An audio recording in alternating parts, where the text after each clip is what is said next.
सादर प्रणाम।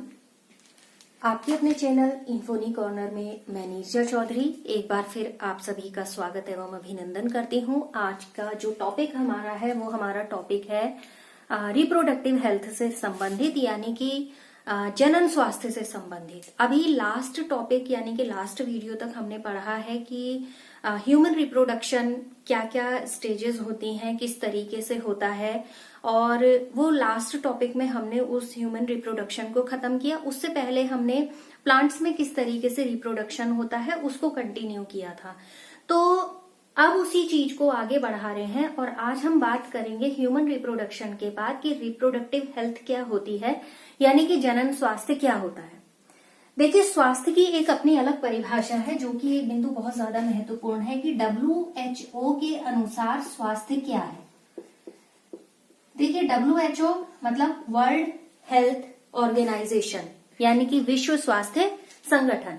विश्व स्वास्थ्य संगठन का ये काम है कि पूरे विश्व में जितनी स्वास्थ्य संबंधी कुछ नीतियां रहती हैं उनको कार्य नीतियों का निर्माण करना, और इसीलिए इसने क्या कर रखा है, एक डेफिनेशन दी है स्वास्थ्य की। स्वास्थ्य की WHO की डेफिनेशन के अकॉर्डिंगली क्या है कि स्वास्थ्य से संबंधित जितने भी पहलू हैं, अब कौन कौन से वो पहलू होते हैं, किसी भी व्यक्ति से संबंधित कौन कौन से पहलू हुए, भावनात्मक, मानसिक, शारीरिक,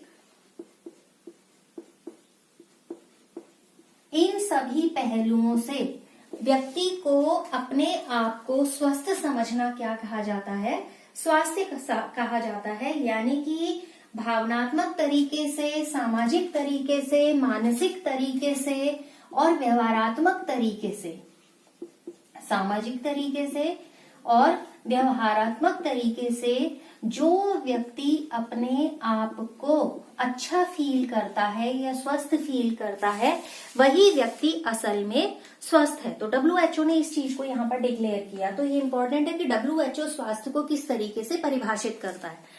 अब दूसरी चीज यहाँ पर ये अराइज होती है कि जो स्वास्थ्य है अलग अलग तरीके से डिफाइन किया गया है। कहने का मतलब है कि एक टाइम ऐसा था हमारे देश में जब जो शिशु मृत्यु दर है वो भी बहुत ज्यादा थी, और जो माँ की मृत्यु दर है, मातृ मृत्यु दर है, वो भी बहुत ज्यादा थी।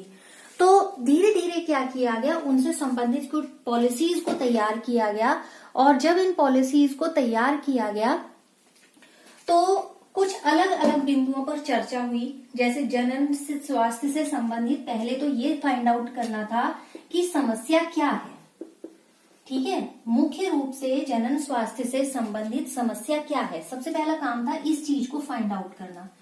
दूसरी चीज ये थी, अगर हमें समस्या मिल गई है तो उस समस्या के लिए किस प्रकार की कार्य नीति यानी कि योजना का इम्प्लीमेंटेशन किया जाए ताकि इस समस्या को हम दूर कर सकें। तो इन्हीं चीजों को ध्यान में रख के भारत के अंदर परिवार नियोजन कार्यक्रम शुरू किया गया था, परिवार नियोजन। और भारत पूरे विश्व में पहला ऐसा देश था जिसने परिवार नियोजन संबंधी कार्यक्रम की शुरुआत की थी। तो ये परिवार नियोजन संबंधी जो कार्यक्रम शुरू हुआ था, इसका सन भी ध्यान में रखिएगा, 1951 में शुरू हुआ था, और पूरे विश्व में भारत पहला देश था जिसने परिवार नियोजन से संबंधित कुछ कार्यक्रमों की यहाँ पर शुरुआत की थी। अब ये एक तरीके का प्रयोग था, एक तरीके का प्रैक्टिकल था, और इसको इम्प्लीमेंट करने के लिए शुरुआत में तो क्या किया गया, एक छोटे तरीके से लक्ष्य का निर्धारण किया गया, मीन्स एक लक्ष्य बनाया गया। अब हमने लक्ष्य निर्धारित कर लिया, लक्ष्य निर्धारित करने के बाद उस लक्ष्य को इम्प्लीमेंटेशन में भी लाना था, यानी कि उस लक्ष्य को पूरा भी करना था। उसके लिए जरूरी ये था कि समय समय पर उस लक्ष्य का मूल्यांकन हम करते रहें, यानी कि उस लक्ष्य को हम जांचते रहें। जांचने से क्या हुआ, हमें ये पता चल गया कि कितने लक्ष्य की हमने पूर्ति कर ली और कितने लक्ष्य पर आगे काम करने की जरूरत है या कुछ संशोधन की जरूरत है। ये सारी चीजों को इस इवैल्यूएशन के माध्यम से हमने फाइंड आउट कर लिया। अब क्या हुआ कि जब मूल्यांकन हुआ तो ये बहुत ज्यादा सक्सेसफुल रहा, परिवार नियोजन कार्यक्रम क्या रहा, बहुत ज्यादा सक्सेसफुल रहा। और फिर इस परिवार नियोजन कार्यक्रम को क्या कर दिया गया, परिवार कल्याण कार्यक्रम किया गया, यानी कि अब परिवार नियोजन न कहकर इसको कहा जाता था परिवार कल्याण कार्यक्रम।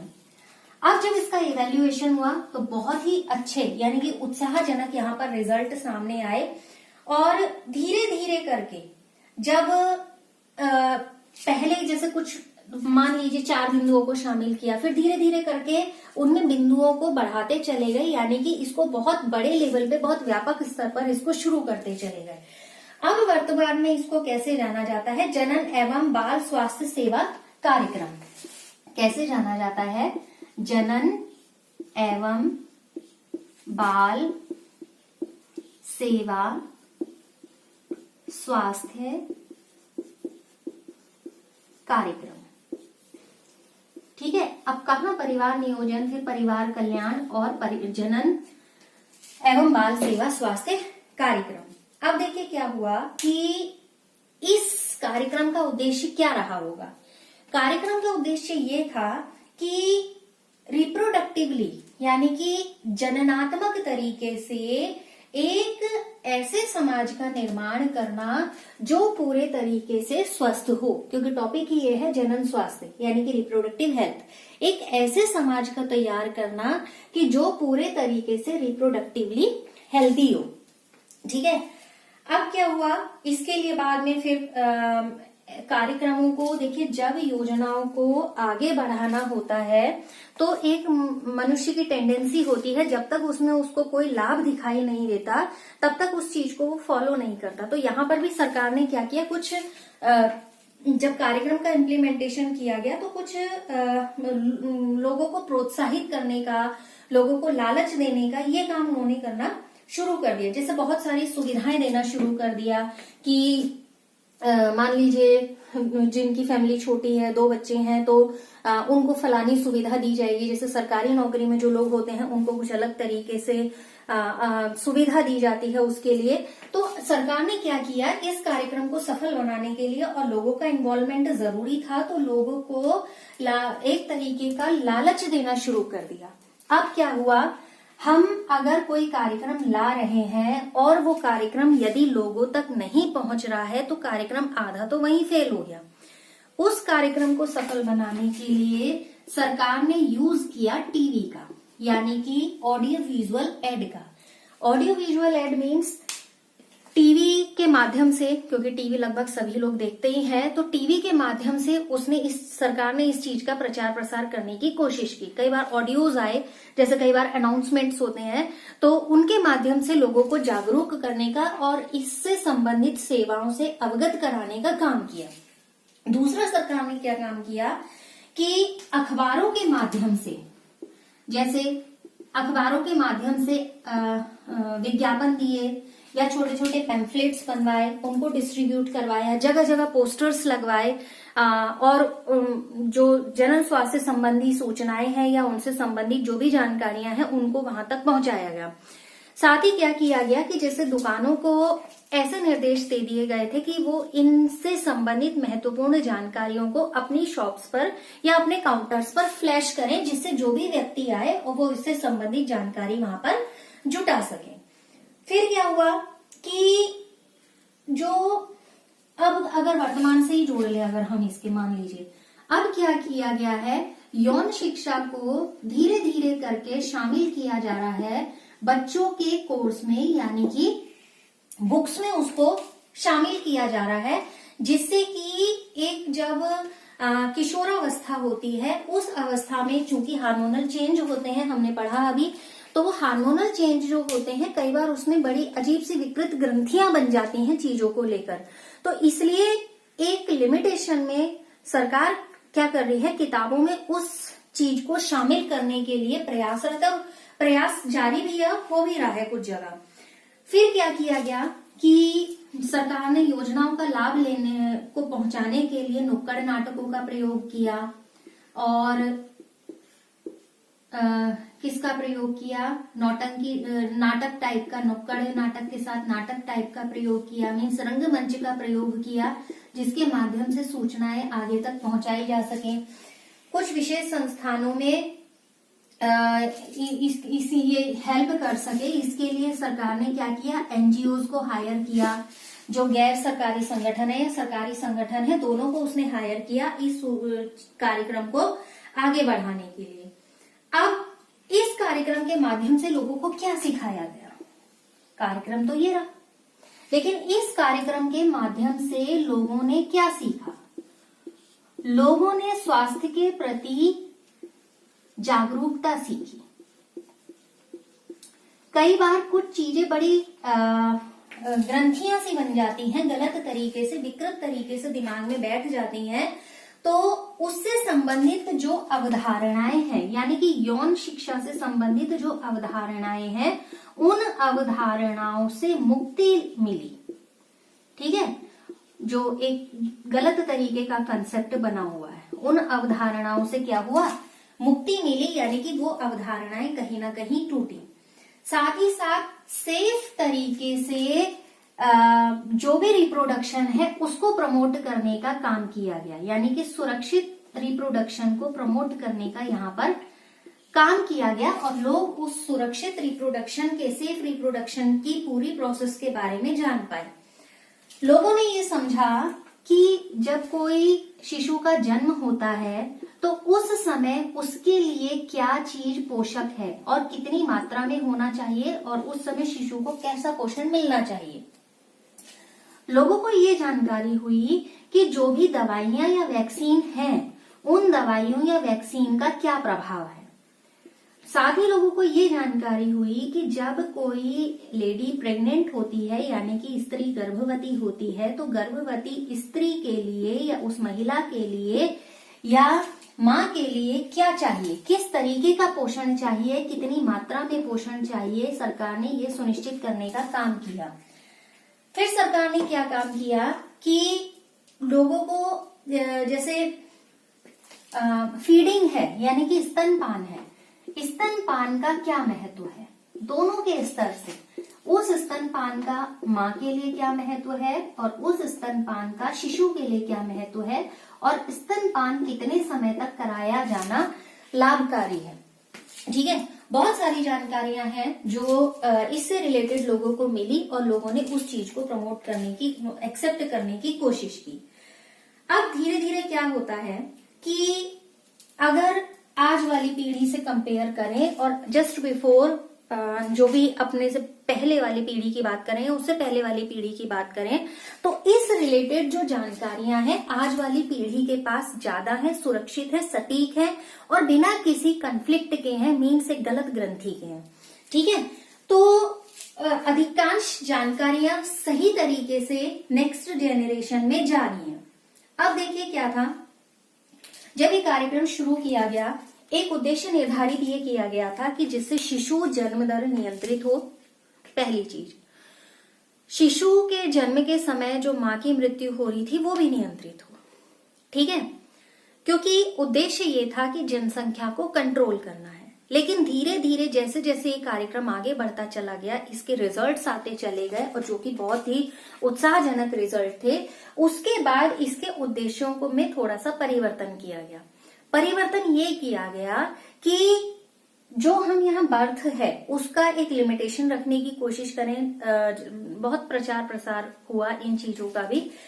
फिर उसके बाद ये हुआ कि शिशु की हेल्थ का ध्यान में रखा जाए। मोटिव चेंज हो गया कि जो जन्म के समय शिशु मृत्यु दर है उसको कम किया जाए, और जो पोस्चुरेशन के समय मदर की डेथ रेट है उसको भी कम किया जाए। यहाँ पर क्या हो गया, सुरक्षित, संयमित और सीमित रखना था। तो उन उद्देश्यों को पूरा करने के लिए सरकार ने अलग अलग तरीके से काम किया। अब क्या हुआ कि समाज एडवांस होता चला गया, समाज में बहुत तरीके की नई नई विचारधाराएं आती चली गई। लोग अपने आप को कहीं ना कहीं एक बदलाव के लिए तैयार तो कर रहे थे, लेकिन वो बदलाव कैसा चाहिए था, उन्हें एक सुरक्षित बदलाव चाहिए था। तो उसके लिए उन्होंने क्या काम किया कि जो लिंग परीक्षण है, लिंग परीक्षण का सहारा लिया। लिंग परीक्षण समझते हैं कि जो भारत है उसमें कन्या भ्रूण हत्या एक हत्या एक बहुत बड़ी समस्या है। यानी कि अगर लिंग परीक्षण के माध्यम से ये पता चल जाता है कि जो गर्भस्थ शिशु है वो मेल है या फीमेल है, मेल होता है तो लोग कंटिन्यू करते हैं, अदरवाइज यहाँ पर क्या कर दिया जाता है, उसको डिस्ट्रॉय कर दिया जाता है, यानी कि उस भ्रूण की हत्या कर दी जाती है जो कि फीमेल होता है। तो इसको कहा जाता है भ्रूण हत्या। भारत में और बहुत सारे देशों में ये भ्रूण हत्या क्या है, एक अपराध है, इसके लिए सजा है और बहुत जुर्माना भी है।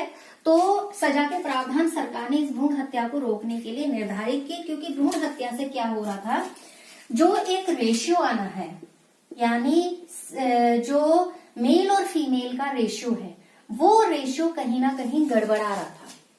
फीमेल संख्या में कम होते जा रहे थे, यानी कि कन्याएं संख्या में कम हो रही थी और लड़कों की संख्या ज्यादा हो रही थी। तो एक रेशियो क्या हो रहा था, गड़बड़ हो जा रहा था। तो उसको कंट्रोल करने के लिए सरकार ने भ्रूण हत्या से संबंधित कानून पास किया और उसके लिए क्या कर दिया कि भ्रूण हत्या क्या है, अपराध है। अब कुछ ऐसी चीजें हैं कि जैसे जैसे तकनीक भी बढ़ रही है, वैज्ञानिक भी इसमें इन्वॉल्व हो रहे हैं, तो लोगों ने क्या कर दिया, हमने लास्ट जो टॉपिक पढ़ा था हमने उसमें एक चीज के बारे में डिस्कस किया था, हमने किया था इम्यूनोसेंटेसिस के बारे में डिस्कस किया था, ठीक है, इम्यूनोसेंटेसिस,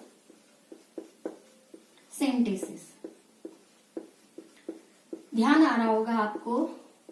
एमनियन कैविटी थी, उस कैविटी में एक लिक्विड था एमनियन फ्लूइड, जिसको हमने कहा था, बहुत शॉर्ट डिस्क्रिप्शन वहां लिया था कि वो फ्लूइड को क्या कर लिया जाता है, फ्लूइड का काम होता है जो एम्ब्रियो है उसको प्रोटेक्शन देना, जो भी बाहरी आघात है उनसे उसको रोकना, भ्रूण को सूखने से बचाना, तो बहुत सारे उसके फ्लूइड के काम होते हैं, एम्ब्रियो के काम होते हैं। अब अगली बात करते हैं यहाँ पर एमनियोसेंटेसिस के अंतर्गत क्या होता है। पहली चीज, उद्देश्य क्या होता है, क्योंकि अगर कोई तकनीक आई है तो उसका कोई ना कोई उद्देश्य होगा। इसका एक्चुअल में मतलब इस तकनीक का विकास करने का उद्देश्य एक्चुअल में ये था कि जो आनुवांशिक तरीके से असमानताएं हैं, यानी कि जेनेटिकली जो डिसऑर्डर है या इम्बैलेंस है, उनका पता लगाना, ठीक है, आनुवांशिकता संबंधी असमानताओं का पता लगाना। अब ये असमानताएं जब पता चल जाएंगी तो उसके बाद उनको क्या कर लिया जाएगा, दूर कर लिया जाएगा। दूसरा जो महत्वपूर्ण चीज यहाँ थी कि इसके माध्यम से एक तो भ्रूण लिंग का भी परीक्षण हो जाता है, भ्रूण लिंग परीक्षण, ठीक है। नेक्स्ट इसके अंतर्गत क्या था कि कुछ ऐसी बीमारियां होती हैं जैसे मेटाबॉलिकली असमानताएं या मेटाबॉलिकली डिसऑर्डर जिसको कह सकें, तो उपापचयी असमानताएं, इन उपापचयी असमानताओं के विषय में भी पता करना, ये यहाँ पर इससे क्या था,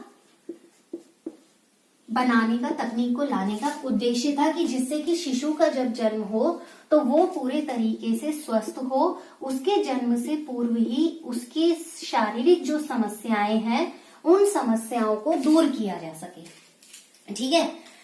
लेकिन क्या होता है, कैसे विधि होती है, ये हमने पढ़ा था कि जो इस तरीके से क्या था, गर्भ का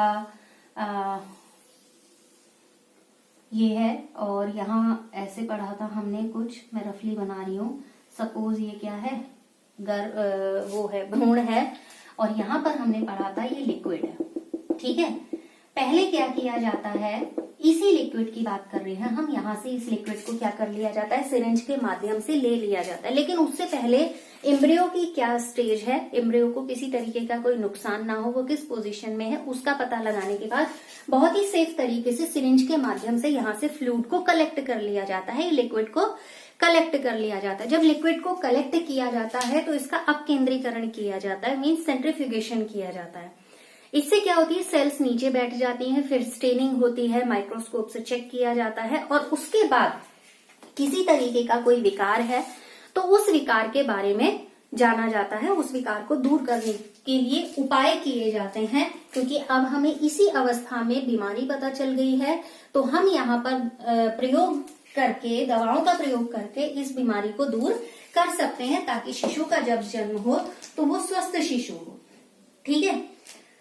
इसके साथ साथ जैसे हमने कहा आनुवांशिक असमानताएं, जैसे डाउन सिंड्रोम है, टर्नर सिंड्रोम है, क्लाइनफेल्टर सिंड्रोम है, अगर उससे संबंधित कुछ यहाँ पर असमानताएं हैं तो उन असमानताओं को पता किया जाता है और उन असमानताओं से संबंधित उपचार की यहाँ पर व्यवस्था की जाती है। फिर एंजाइम से रिलेटेड असमानताएं हैं, तो बहुत सारी चीजें हैं जिनको बैलेंस करने के लिए इम्यूनोसेंटेसिस का प्रयोग किया जाता है और काम भ्रूणावस्था में ही रोग का पता लगाना और वहीं पर जन्म से पूर्व उसको क्योर करना। ठीक है। अब इसी में एक और छोटा सा वर्ड जरूर डिस्कस करेंगे, जिसमें आता है आपका अल्ट्रासोनिक। सोनोग्राफी भी कहा जाता है इसको। सोनोग्राफी नाम आपने ज्यादा चर्चा में सुना होगा, तो इकोग्राफी भी कहते हैं, लेकिन सोनोग्राफी बहुत कॉमन नेम है। एक्चुअली इसमें क्या होता है, बहुत तीव्र आवृत्ति की कुछ ध्वनि तरंगों को उत्पन्न किया जाता है और जो जितना टिश्यूज डेंस होता चला जाता है, उन ध्वनि तरंगों के रिफ्लेक्शन की प्रोसेस क्या होती है, उसी तरीके से होती है। अब जो वापसी हो रही है ध्वनि तरंगों की, मीन्स जो कंपन उत्पन्न हो रहे हैं, उनको कंप्यूटर में देखा जाता है और कंप्यूटर में देखने के बाद एक चित्र प्रिंट आउट निकाला जाता है, जिससे क्या होता है, अल्ट्रासाउंड आप जानते ही हैं, जिससे क्या होता है, पर्टिकुलर ऑर्गन की पोजीशन या पर्टिकुलर ऑर्गन में कोई बीमारी है उससे संबंधित चीजों का पता लगाया जाता है। जैसे लीवर से रिलेटेड हो गया, ओविडक्ट रिलेटेड हो गया या किडनी रिलेटेड हो गया, तो इन सब के जांच के लिए इसका पता लगाया जाता है। या किसी पर्टिकुलर ऑर्गन में पथरी है, स्टोन जिसको बोलते हैं, उनकी जांच के लिए इस विधि का प्रयोग किया जाता है। साथ ही साथ इस विधि का प्रयोग इस लिंग निर्धारण में भी किया जाता है, यानी कि इसके माध्यम से लिंग परीक्षण भी किया जाता है। पता चल जाता है कि फीमेल या मेल किस तरीके का एम्ब्रियो है। दूसरी चीज, ये वाली टेक्निक बहुत ज्यादा सेफ होती है। कारण ये होता है कि किसी भी तरीके का इसमें रेडिएशन का यूज नहीं होता है, किसी भी तरीके का पेन नहीं होता है, और इसीलिए अब जब ये बहुत ज्यादा यूज में आने लगा सिर्फ लिंग निर्धारण के पॉइंट ऑफ व्यू से, तो अब इसको सरकार ने प्रतिबंधित कर दिया है, यानी कि लिंग परीक्षण को सरकार वर्तमान में प्रतिबंधित कर चुकी है। ये लिंग परीक्षण करवाना वर्तमान में अपराध है और इसके लिए सजा का प्रावधान है। देखिए, इसी क्रम में अगर साइंटिस्ट वगैरह को ऐड करें तो लगातार जनन स्वास्थ्य से संबंधित जो भी हमारे लक्ष्य हैं उनको पूरा करने के लिए वो लगातार प्रयासरत हैं। वैक्सीन्स बना रहे हैं, कुछ मेडिसिन बना रहे हैं, पिल्स बना रहे हैं और ऐसी दवाएं बनाने की कोशिश की जा रही है जिनका की वो और लॉन्ग टर्म के लिए कारगर हो। तो बहुत सारी चीजें हैं जो पूरी चीजों को मिला जुला के जनन स्वास्थ्य से संबंधित जो लक्ष्य निर्धारित हैं उनको पूरा किया जा रहा है। जैसे आप जानते हैं हॉस्पिटल्स में अब आशा कार्य करती हैं जिनको प्रशिक्षित किया गया, जो महिलाओं से संबंधित जो प्रेगनेंसी रिलेटेड चीजें हैं उनसे संबंधित, यानी कि पोस्चुरेशन से संबंधित या डिलीवरी से संबंधित उनको पूरी जानकारी दी गई ताकि सेफ तरीके से प्रक्रिया आगे बढ़ सके और शिशु का जन्म हो सके। साथ ही साथ उनको ये जैसे आंगनबाड़ी कार्य करती हैं, वो क्या करती हैं, जब अपने एरिया में उन्हें इस तरीके के नए जन्मे शिशु के बारे में पता चलता है या किसी ऐसी महिला के विषय में पता चलता है जो शिशु को जन्म देने वाली हो, तो उसके लिए पोषक आहार पहुंचाने का काम वो करती हैं। साथ ही साथ उन्हें समय समय से ये जानकारी देना कि वैक्सीनेशन होना है या कौन सी दवाई ले सकते हो या नहीं ले सकते हो या डॉक्टर की सलाह की जरूरत है। तो इस तरीके से सरकार ने कुछ स्किल्ड लोगों की हेल्प लेना शुरू कर दिया। डॉक्टर्स हैं, नर्सेज हैं, हमारी आशा कार्यकर्ती हैं, आंगनबाड़ी कार्यकर्ती हैं, कुछ एनजीओज हैं जो इस तरीके की ट्रेनिंग्स दे रहे हैं और काम कर रहे हैं जनन स्वास्थ्य से संबंधित। तो ये फिलहाल आज के हमारे टॉपिक्स थे कि जनन स्वास्थ्य होता क्या है, क्यों जरूरत है, किन विधियों से, जैसे ये इम्पोर्टेंट टॉपिक है ये। तो ये क्यों जरूरी है, सरकार के क्या प्रयास हैं, एमयू सिंथेसिस पे अक्सर क्वेश्चन पूछा जाता है, किससे संबंधित है या कहाँ से फ्लूइड कलेक्शन किया जाता है। तो नेक्स्ट में जो हम पढ़ेंगे जो समस्या है मीन्स जनसंख्या विस्फोट की, उससे रिलेटेड जानेंगे। फिलहाल आज इतना ही। आप सभी का बहुत बहुत धन्यवाद।